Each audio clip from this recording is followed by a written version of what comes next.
Bonjour à tous, ici Xavier Andignac, coach transformationnel. Et aujourd'hui, dans cette vidéo, je souhaite vous partager quelles sont les 4 erreurs que font les personnes multipotentielles qui les empêchent de retrouver le contrôle de leur vie et la paix intérieure. Donc, dans quelques instants, je vous dévoilerai l'erreur numéro 1 qui vous empêche d'être aligné et bien avec vous-même. Ensuite, j'évoquerai l'erreur numéro 2 qui vous fait perdre le contrôle de votre vie. Et ensuite, ça sera autour de l'erreur numéro 3 qui vous pousse à vous suradapter et à vous rabaisser. Et l'erreur numéro 4 qui vous fait passer après les autres. J'ai une formation d'ingénieur tout d'abord. J'ai travaillé 10 ans dans le milieu de l'aéronautique avant de trouver ma vraie voie qui est d'aider et d'accompagner ces personnes multipotentielles à retrouver le contrôle de leur vie et leur paix intérieure, comme j'ai accompagné Marie.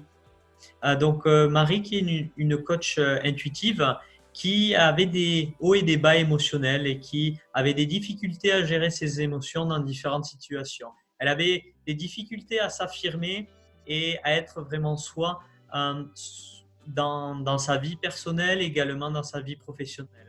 Et elle ne savait pas dire non, ce qui la faisait sentir mal parce qu'en fait, elle se faisait passer après les autres.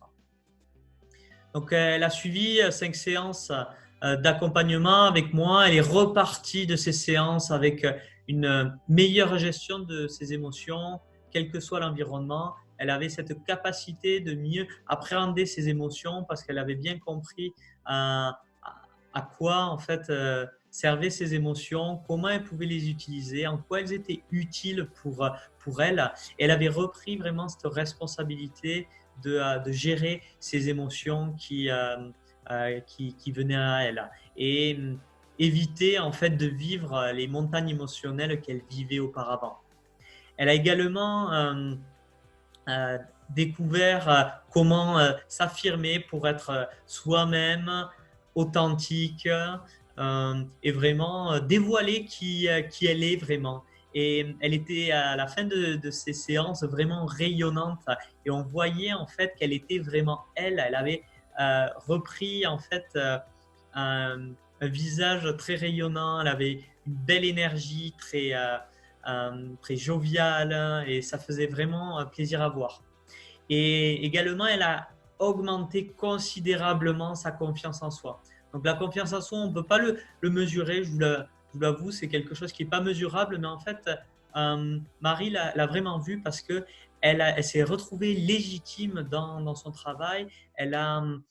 Donc elle s'est engagée en tant que coach et donc dans son parcours professionnel, pendant l'accompagnement, en fait, elle a vraiment euh, passé les actions au niveau supérieur parce qu'elle a contacté des professionnels pour faire des vidéos. Elle a fait vraiment des partenariats avec différentes personnes et elle s'est vraiment épatée parce que jusqu'à présent, elle n'osait pas faire tout ça. Et là, vu qu'elle se sentait mieux avec elle-même, qu'on avait aussi clarifié sa vision de son projet, elle avait vraiment augmenté sa confiance en elle et ce qui était aussi possible grâce à son passage à l'action. Donc les 4 erreurs que je veux vous présenter, ce sont ces erreurs que font les personnes multipotentielles qui les empêchent de retrouver le contrôle de leur vie et la paix intérieure. La première erreur, c'est de rester trop dans le mental. Donc, je rencontre beaucoup de personnes comme ça qui ont l'habitude de rester trop dans le mental. Et le fait est que si vous restez trop dans vos pensées, trop dans le passé ou dans le futur, vous allez rester dans ce qu'on appelle le temps psychologique. Ce temps psychologique, c'est d'une part, le fait que vous n'allez pas être présent, vous allez pas être présent, vous allez être souvent dans vos pensées, vous allez être beaucoup dans l'analyse et pas écouter vos besoins et vos ressentis. Vous allez ressasser, cogiter sur ce qui s'est passé dans le passé, ce que vous avez dit, pas dit, fait ou pas fait. Également, vous allez interpréter ou sur le futur, en fait, vous allez euh, essayez de trouver, de voir comment vous allez réagir à une prochaine situation. Et ça, c'est pas du tout bon parce que vous êtes dans le mental et vous vivez des conflits intérieurs avec ces pseudo-personnes que vous avez dans votre tête. Et conséquence de ça, c'est que vous êtes beaucoup angoissé, vous avez de l'anxiété, des baisses d'humeur parce qu'en fait, vous êtes tellement dans un conflit intérieur que vous n'êtes pas vraiment aligné avec vous-même et le monde extérieur en quelque sorte. Et ça impacte ensuite le sommeil, la santé et les relations. Donc ce qu'il faut faire, c'est vraiment un équilibre entre le corps, les pensées et les émotions. Et je me rappelle en fait de moi quand je suis passé par cette étape où j'étais trop dans le mental. Et je me rappelle de ces moments où j'étais soit dans ma douche ou dans mon lit à cogiter, ressasser ce que j'avais fait, pas fait, dit ou pas dit. Et je me tournais, retournais dans mon lit, je me sentais mal, je transpirais. Et jusqu'au jour où j'avais tellement ce dialogue intérieur que j'avais ce besoin de mettre des écouteurs dans mes oreilles pour pouvoir m'endormir. Donc, c'est pas ce que je veux pour vous et c'est vraiment essayer de faire ce lien entre ces pensées, ces émotions et le ressenti au niveau de votre corps, de votre physiologie. Donc faites vraiment le lien pour équilibrer tout ça et pas rester trop dans le mental. La deuxième erreur, c'est de subir ses émotions. Donc, subir ces émotions, c'est ne plus être en contrôle en fait d'une partie de nous-mêmes, d'une partie de nous-mêmes qu'on subit. Ça nous fait avoir des hauts et des bas émotionnels, ça nous génère de l'irritabilité, ça peut impacter aussi les relations avec les autres et les relations avec nous-mêmes. Et quand je dis relations avec nous-mêmes, c'est ce fait de ne pas aimer rester avec soi-même, de ne pas être son meilleur ami au final. Et les conséquences, c'est que vous allez subir votre vie si vous subissez ces émotions et laisser d'autres la diriger à votre place. Parce que peut-être aujourd'hui, si vous subissez vos émotions, vous vous dites peut-être c'est j'ai été en colère parce qu'un élément extérieur, parce que quelqu'un m'a dit, parce que donc vous laissez en fait le contrôle de vos émotions à des personnes extérieures. Vous pensez que c'est quelqu'un d'extérieur, un événement extérieur qui a un effet sur vos émotions. Mais ce que vous devez faire, c'est vraiment reprendre la responsabilité de votre état émotionnel. Les histoires que vous vous racontez et vous rendre compte que ces émotions, en fait, vous pouvez vous-même les gérer. Donc, ce que je vous recommande à faire, c'est d'identifier ces émotions que vous vivez, de vraiment identifier ça et de comprendre quel est le message de ces émotions. En fait, lorsque l'on vit une émotion dans notre vie de tous les jours, que l'émotion soit plaisante ou déplaisante, ça veut dire que voilà, certains de nos besoins sont peut-être satisfaits ou insatisfaits, et c'est vraiment de comprendre pourquoi en fait on a cette émotion, pourquoi je suis en colère, pourquoi je suis joyeux, pour après mieux exprimer ces émotions. Souvent, quand on est irritable et qu'on répond, quand on est dans la réaction, c'est qu'on a des difficultés à accepter l'émotion et au final, c'est la seule manière, la réaction de nous exprimer parce qu'on n'a pas ce vocabulaire. Donc, apprenez à exprimer vos émotions.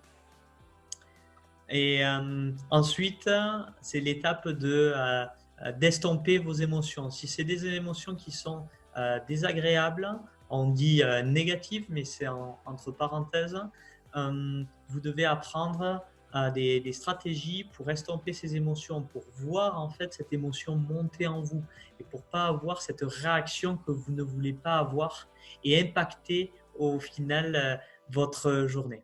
Et ensuite, c'est intensifier vos émotions, si vous avez des émotions plaisantes, si vous avez de la joie, si vous avez des sentiments de gratitude, vraiment,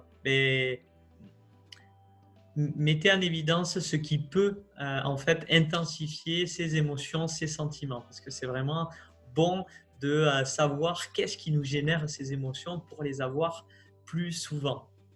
Et ensuite, c'est de passer à l'action. Vous devez, par rapport à ça, faire le nécessaire pour passer à l'action. Donc, l'erreur numéro 3, c'est d'avoir peur de s'affirmer. Donc, les personnes multipotentielles peuvent avoir peuvent faire cette erreur. Elles ont peur de s'affirmer, d'être qui elles sont vraiment.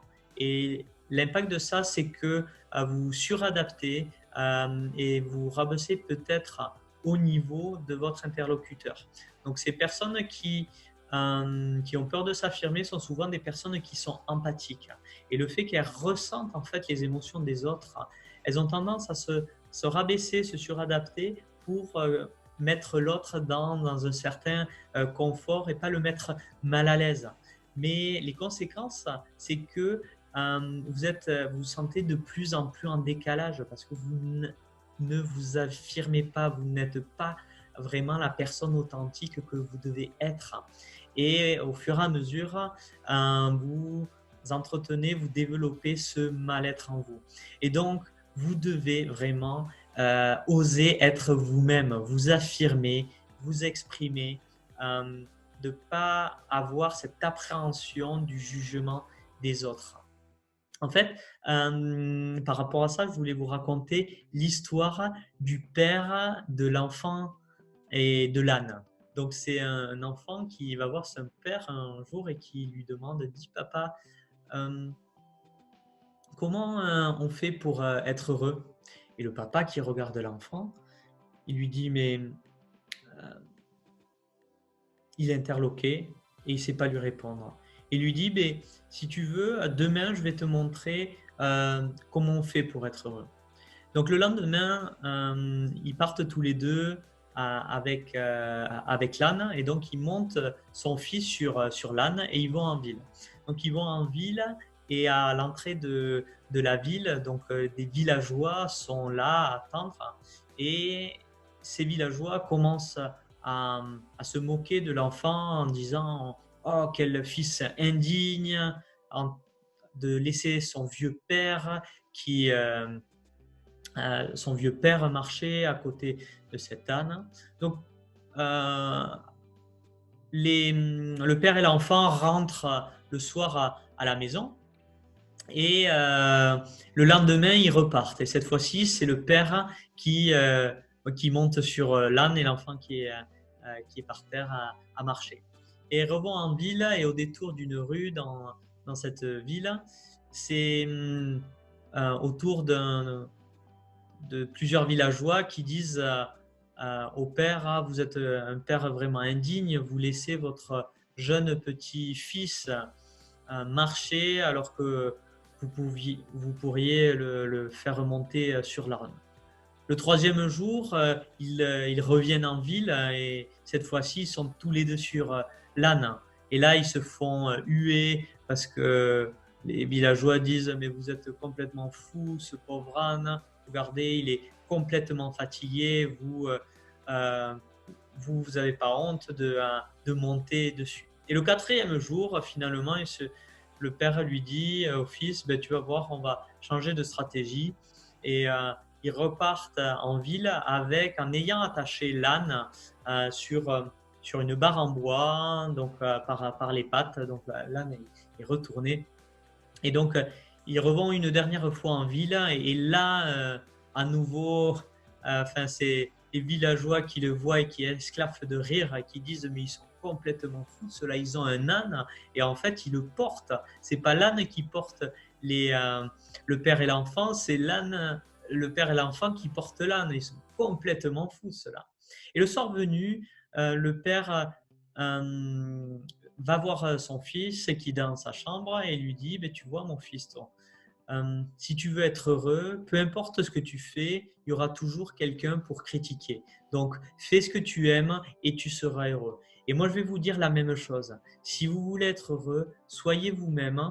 Il y aura peut-être des personnes qui vont vous juger, vous critiquer, mais c'est peut-être pas le bon entourage, ou peut-être que vous, vous devez vous poser la question en fait, si par la critique en fait, si les gens qui critiquent ne vous renvoient pas en fait un certain mal-être ou quelque chose qu'elles n'ont pas réglé en elles-mêmes. Donc voilà, il faut avoir quand même cette prise de recul par rapport à, parce qu'on s'affirme aux réactions des autres. Et ensuite, la quatrième erreur, c'est ne pas savoir dire non. Beaucoup de personnes multipotentielles comme ça, hypersensibles, n'osent pas dire non. Et, et au final, vous faites passer en second plan, ce qui est dommage parce que c'est la vie des autres qui passe en premier. Et conséquence, c'est que vous baissez l'estime de vous-même parce que vous faites passer les autres avant vous et vous êtes mal à l'aise parce que dans différentes situations personnelles ou professionnelles, vous priorisez les autres avant de prendre soin de vous. Et ce qui a pour conséquence que vous êtes souvent surchargé et vous êtes dépassé par les événements parce que vous n'arrivez pas en fait à créer votre espace de sécurité, votre bulle. Donc, ce que vous devez faire, c'est apprendre à dire non avec assertivité. C'est savoir dire non à la demande des autres et ne pas dire non à eux-mêmes. Et savoir dire non aux autres, c'est aussi savoir se dire oui. Donc pour cela, vous devez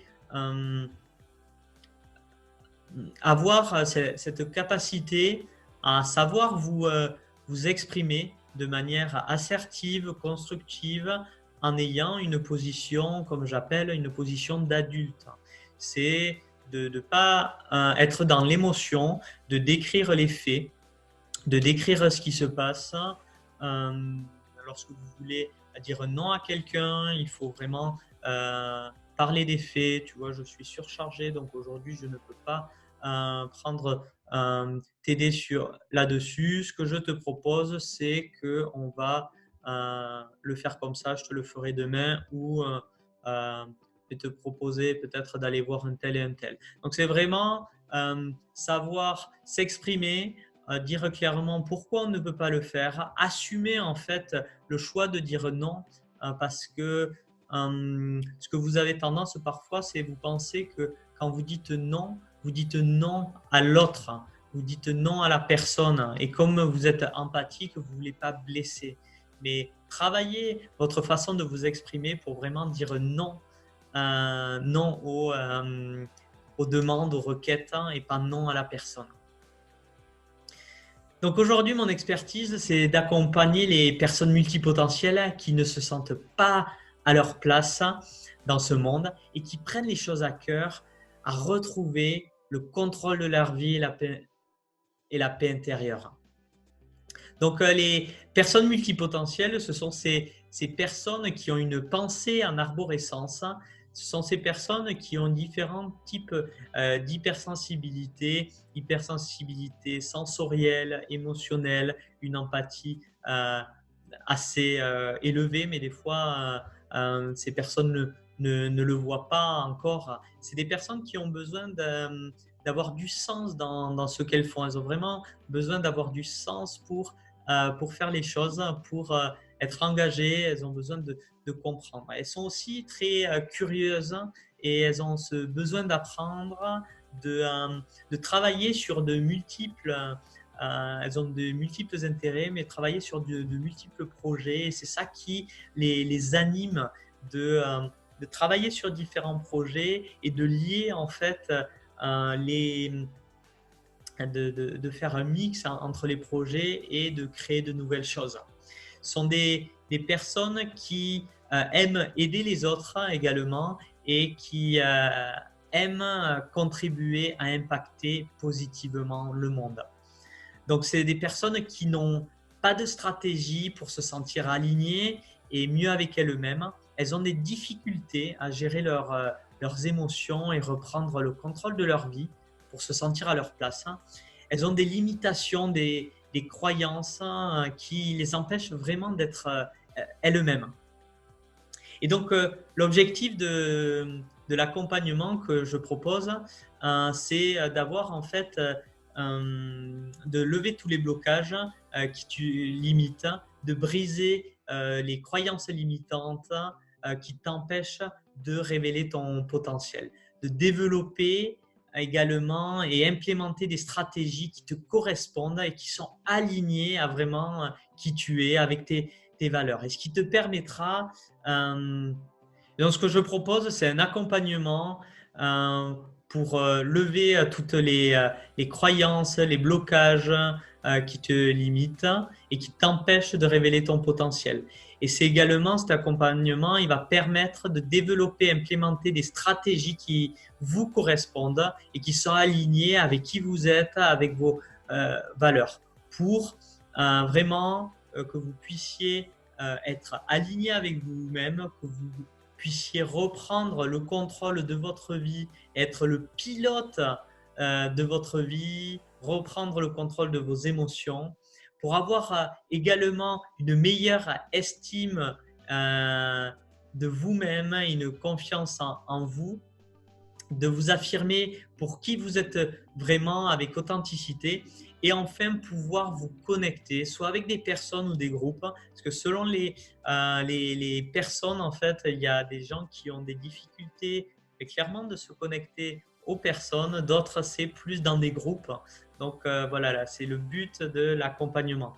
Donc si vous souhaitez passer au niveau supérieur, vous avez une chose à faire, cliquez au-dessous de cette vidéo sur le bouton pour prendre un rendez-vous privé avec moi et c'est un rendez-vous qui va vous aider à faire de la clarté, où vous en êtes, quels sont les blocages et les limitations qui vous empêchent d'atteindre les objectifs personnels ou professionnels que vous avez. Donc, je vous attends et je vous dis à très bientôt.